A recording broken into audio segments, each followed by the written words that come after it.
예, 오늘의 브리핑 시작하겠습니다. 어쨌든 오늘 시장이 결과적으로 이제 플러스를 나는 그런 모습을 보였는데, 그러니까 시간대별로 보면 좀 드라마틱했죠. 특히 이제 코스닥이 등락이 상당히 요란했습니다. 이 코스닥은 앞으로 이렇게 보시면 돼요. 그러니까 전일 저점을 깬 상태에서 오후로 넘어가면 오후에 신용 관련된 물량이 쏟아져 나오는 그런 양상으로 보면 되거든요. 어제 690이 저점이었잖아요. 690 위에서 놀 땐 괜찮았는데 690 아래에서 이제 12시 넘어가다 보니까 오전을 넘어가다 보니까 이제 물량이 뚝 떨어지는 그런 형태가 나오게 되죠. 신형 물량이 터지기 시작하는 날은 그 주간은 전일 저점 깨고 그 상태로 오후 넘어가면 무조건 물량이 터지게 됩니다. 그러니까 코스닥은 오늘 신용 물량이 오전에 또 한 번 털려 나온 하루였다. 그러니까 이제 다음은 680 정도 되죠. 그러니까 682 정도 되는데 뭐 이제 넉넉하게 보면 680인데 680 정도 위에서 머물게 된다라면 이제 신용 물량은 당분간 좀 나오는 강도가 약해질 거고, 근데 여기서 뭐 하루 정도 더 680 밑으로 이번 주에 또 내려가게 되면 그 자리에서는 또 오늘 같은 분차트가 뚝 떨어지는 그런 형태가 나오게 됩니다. 근데 어저께 한 차례, 오늘 또 한 번, 그래서 이제 집중적인 신용 물량이 터져 나오면서 빠졌지만 오후 들어서 파운드화가 이제 반등을 하면서 이게 이제 올라가면 환율이 이제 파운드화 가치가 회복된 걸로 계산을 합니다. 그러니까 원 달러, 달러 원 이렇게 바꾸면 차트가 바뀌잖아요. 어쨌든 파운드화 가치가 뚝 떨어졌다가 오후 들어서 회복세를 보이는 그런 어떤 뉴스들이 나오면서 이제 조금 반전을 하는 그런 계기가 됐죠. 그 이제 파운드화가 1% 넘게 이제 급등을 했다 이렇게 표현이 나오는데 이건 가치가 회복이 됐다라는 거예요. 그러니까 영국에서 이제 경제 정책이라든가 이런 것들이 경제의 펀더멘탈을 훼손시키지 않게끔 잘 단속을 할 거야. 그러니까 이렇게 이제 코멘트를 하면서 영국의 어떤 경기 둔화, 예, 뭐 경기 침체 이럴 가능성이 좀 낮아진 것 같다. 그러면 이제 파운드화가 반등을 하게 됐잖아요. 예, 이제 파운드화가 반등을 하면서 이제 그 시간대 이제 원 달러 환율도 뚝 떨어지는 그런 형태가 됐죠. 환율이 떨어지니까 주식시장도 이제 2시 이후에 이제 쭉 하고 밀고 올라가는 예, 그런 형태를 보였습니다. 제가 이거 약간 상식 삼아서 하나 말씀드리면, 이거 뭐 제가 알고 있는 제가 만든 패턴인데 이게 1분 차트에서 300선 있잖아요.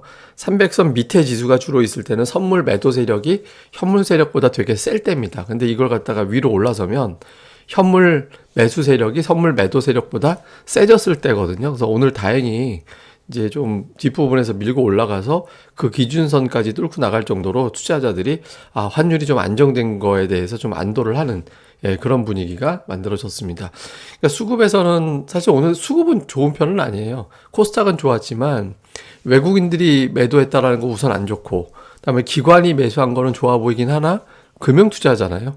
예, 그러니까 기관이 투신 연기금 이쪽에서 좀 세게 들어와야 되는데 금융 투자 중심의 매수라서 그냥 아쉬운 대로 그냥 괜찮다 정도지 뭐 썩 좋은 수급은 아니었고, 반면에 이제 코스닥은 외국인들이 어쨌든 매수를 좀 붙어줬죠. 근데 그리고 좀 특이한 게 최근에 그 옵션에 제가 어저께 그 말씀 드렸잖아요. 외국인들이 풋을 250억 이상 매도한 다음 날은 지수가 플러스 난다고. 근데 어저께 대량으로 매도하고 오늘 결과적으로는 플러스가 났는데, 좀 최근에 조금 특이한 거 개인이 풋을 계속 사요. 콜을 팔고. 이거 혹시 선물 옵션 쪽 잘 하시는 분 계시다면 저희 카페 와가지고 좀 어떤 내용인지 좀 설명 한번 해주시면, 저도 제가 알고 있는 지식이 있지만 오히려 저보다 훨씬 더 선물 옵션 쪽은 잘하시는 분들이 계실 거니까 여기에 대한 어떤 해석을 한번 올려주시면 제가 또 그거 참고해서 또 팩트 체크하고 해서 또 이제 2차로 설명을 드리겠습니다. 근데 어쨌든 최근에 개인 투자자들은 좀 독특하게 매매를 하고 있는 게 하나 있고요. 다음에 이제 매매 종목을 보면 외국인들은 삼성전자 하이닉스를 팔긴 했는데 1,100억 정도, 뭐 적게 판 건 아니지만 그렇다고 뭐 집어 던진 건 아니죠. KB금융을 비롯해서 시가총액 상위 종목을 좀 고르게 파는 예, 그런 형태를 보였습니다. 그러니까 약간 비차익으로 매도한 거라서 이게 사실은 더 안 좋을 수는 있어요. 그러니까 특정 종목 한두 개만 판 게 아니라 전체를 다 던진 거기 때문에 썩 좋은 구도는 아니죠. 그러니까 삼성전자를 덜 판 건 다행인데, 제가 이제 그 말씀 드렸잖아요. 삼성전자를 팔고 이게 이제 매도가 확산이 되느냐, 매도가 멈추고 이제 매수로 바뀌느냐, 이게 근데 지금 약간 이제 확산되는 느낌이긴 한데, 순매도 상위 종목이 300억 대니까 뭐 매도가 어마어마하게 많다. 그러니까 본격적으로 결심했어, 뭐 이 정도까지는 아직은 아닌 것 같긴 합니다. 근데 매수 쪽에서 보면 뭐 하나 에어로 이건 뭐 재료가 있는 거고, H&M, 한미사이언스, LG생활건강 조금 경기라든가 뭐 이런 것들하고는 동떨어진 종목 쪽에 매수가 들어갔죠. 코스닥 쪽에서는 2차전지 관련주를 조금 매도하는 그런 움직임이 좀 있었고, 엔터주를 팔았어요. YG, SM, JYP를 다 매도를 했고, 매수한 종목은 뭐 성일 하이텍이라든가 뭐 하여튼 2차 전지하고 관련된 또 재생 관련된 종목들 중에서 일부, 다음에 이제 실적이 이건 되게 좋은데 좀 억울하잖아 이렇게 평가되는 종목들 일부 요렇게 좀 골라 담는 형태를 보였고요. 기관 투자들 같은 경우도 역시 뭐 업종별 오늘 좀 2차 전지 쪽 매수가 많이 들어가긴 했는데, 그리고 엔터주 쪽도 매수가 좀 들어가 있죠. 근데 이제 그 엔터와 2차 전지를 업종으로는 좀 담은 느낌이 되고, 그 외에는 뭐 이렇게 종목별로 이제 골라 담는 정도의 느낌. 예, 그 정도로 이제 붙였던 것 같습니다.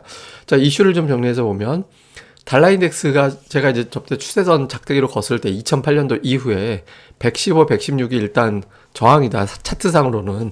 이걸 뚫고 120 가면 지수는 한 단계 또 레벨 다운 될 수도 있다라고 이제 말씀을 드렸잖아요. 일단 115 언저리 어제 이제 거의 114가 훌쩍 넘어갔었는데, 이 부근에서 이제 과연 저항이 나온 거냐 아니면 재차 밀고 나갈 거냐, 요 이제 115가 되게 중요하고요.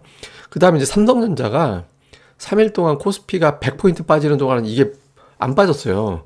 이게 이제 삼성전자를 더 이상 안 때리기 시작하나 보다. 이게 못 때리나 보다. 이건지, 쉬었다가 또 때리는 건지. 쉬었다 때리는 게 사실 더 힘든데, 이제 봐야겠죠. 그러니까 삼성전자가, 근데 그렇다고 지수 올라갈 때 이게 오늘 주도해서 올라간 것도 아니거든요. 그러니까 삼성전자가 쭉 하고 밀고 올라가는 거다. 아마 마이크론 테크놀로지 실적이 이제 예정돼 있어서 그것까지 봐야 좀 방향이 나오지 않을까 싶긴 합니다. 그래서 어쨌든 삼성전자의 동향. 그 다음에 이제 임대시장, 미국의 임대시장이 2년 만에 빠졌다라는 기사가 오늘 떴거든요. 근데 그게 지수에 너무 무시하고 지나갔어요. 그래서 이게 이제 미증시에서 좀 반응이 나오는지, 아니면 그냥 어쩜 뭐 작은 통계 가지고 시장에서 호들갑을 떤 건지, 이것도 좀 주목해 볼 필요는 있는 것 같습니다. 그래서 오늘 뭐 엔터, 해운, 여행주들 이런 거 올라갔는데 뭐 딱히 얘기할 거 없고, 제가 보기에는 하여튼 이 뉴스, 미국 주택임대 시장이 이게 주거비용 떨어지는 거잖아요. 주거비가 안 빠져가지고 최근에 인플레이션에 안 꺾였다라고 하는데, 이게 오전에 나왔는데 이 재료가 어필이 안 됐거든요. 그래서 이게 그냥 뭐 아주 작은 데이터만 가지고 윤환던 건지 아니면 의미가 있는 재료인지는 한번 요거는 며칠 있다가 좀 더 봐야 될 것 같습니다. 그리고 이제 하이닉스인데, 하이닉스가 사실은 7월까지는 괜찮았죠. 왜냐면 슈퍼사이클 종료될 때에서 지지가 됐던 60월선에서 지지되고 올라갔다가 이제 지금 두들겨 맞은 거잖아, 이번 달에. 그 60월선에서 버티다가 되게 멀어졌죠. 근데 하이닉스 차트를 제가 왜 보여드리냐면, 올해 들어서 양봉이 한 번밖에 없어요. 예, 그러니까 플러스 난 건 두 번이고, 어쨌든 양봉 난 게 한 번밖에 없거든요. 그러니까 이 장세가 마무리가 된다라고 판단이 될 때는 이 하이닉스가 굉장히 센 양봉이 연달아 두 개가 나올 때, 예, 그러면서 이제 좀 쭉 하고 밀고 올라가는 흐름이 나와야지만 이제 주가가 의미 있는 어떤 이제 흐름이 바뀌었다 이렇게 판단할 수 있는 거거든요. 제가 한동안 뭐, 왜냐하면 이게 하이닉스를 제가 설명드리는 게, 우리나라가 지금 반도체가 안 좋기 때문에 수출이 계속 흑자내기 어렵다. 그리고 환율은 계속 올라간다. 환율 올라가면 주식시장은 빠진다. 그러니까 이런 공식이 있거든요. 그러니까 반도체에 대한 시각이 바뀌지 않으면 증시가 턴하기가 어려워요. 그러니까 지금 하이닉스를 뭐 제가 사자 이런 관점이 아니라, 이 종목을 일종의 시황을 잇는 바로미터 종목으로 어떤 변화가 생기는지 계속해서 좀 수시로 좀 체크해 보시는 것도 좋을 것 같습니다. 예, 아유, 제가 좀 목소리가 좀 달라져 있죠. 오늘 좀 방송 다른 거 나갔을 때도 거기서 제 목소리가 좀 바뀐 거라고 말씀을 하시던데, 예, 조금 이제 컨디션에 문제가 좀 있어서 뭐 내일 지나가면 또 괜찮을 것 같아요. 그래서 그렇게 내일은 아마 멀쩡한 목소리로 다시 하겠습니다. 예, 그럼 또 오늘 하루 잘 보내시고요. 저는 다음에 뵙겠습니다. 이 방송 구독하기 꼭 부탁드리고요. 그리고 네이버 고릴라 리서치 검색해 주시고 네이버 카페도 많이 참여 부탁드립니다. 감사합니다.